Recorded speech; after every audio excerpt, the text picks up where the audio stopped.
get out of that.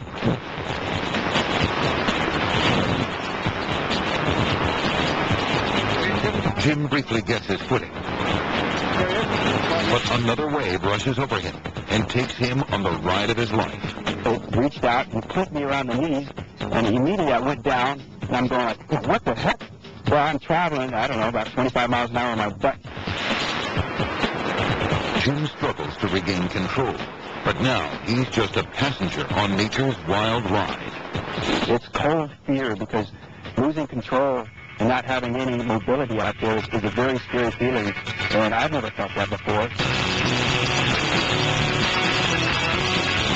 As Jim is thrust across the beach, he's on a collision course with a giant air-conditioned mirror. I straightened out, put my feet, I said, I'll hit it with my feet because that'll absorb some of the impact. But luckily the wave picked it up. I did hit it, but I didn't hit it very hard, and I went sailing right by it. Through a trailer park, just kept going on and on. I'm counting my lucky stars, you know. Maybe the controls here jamming up and deciding that it's time for me to stay out of the water. Jim learned an important lesson. Never turn your back on nature. Being caught by a wave like that is pretty scary because, one, you didn't see it, you don't know what's coming. I got real lucky. Somebody was looking after me that day.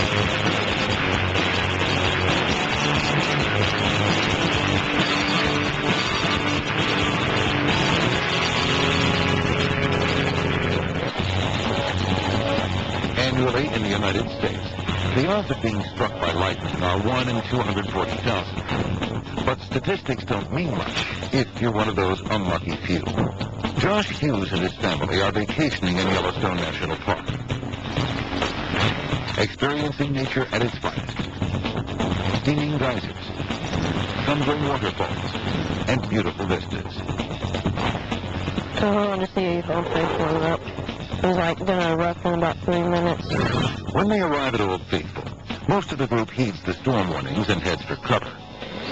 But Josh and his friend Sarah shrug off the warnings and join a small gathering waiting for the famous geyser to blow.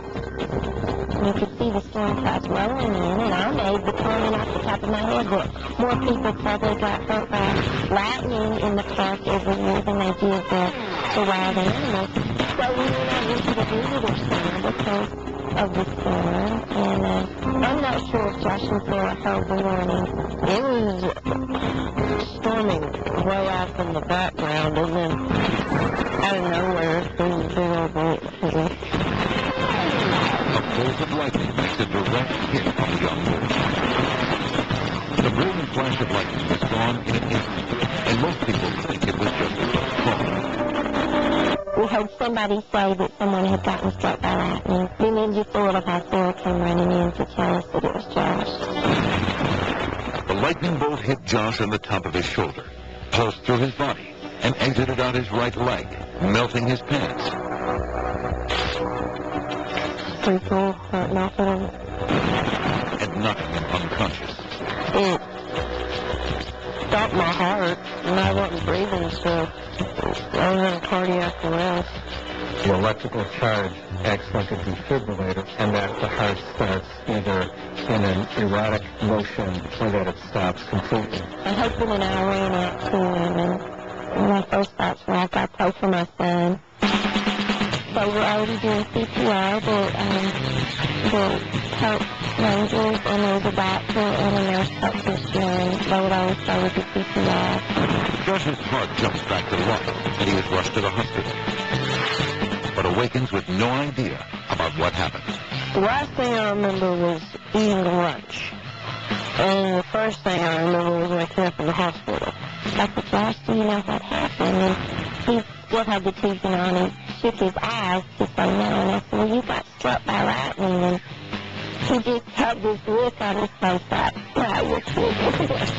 I didn't believe him. I didn't believe him at all.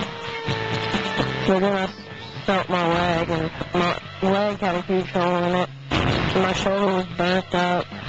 Along with some nasty scars, Josh came home with a unique souvenir from his summer vacation. These are my favorite shorts.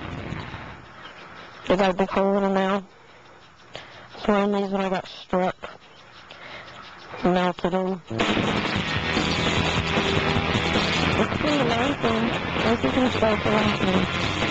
It really isn't really for the people after that. That's the right spot you're watching it. Awesome.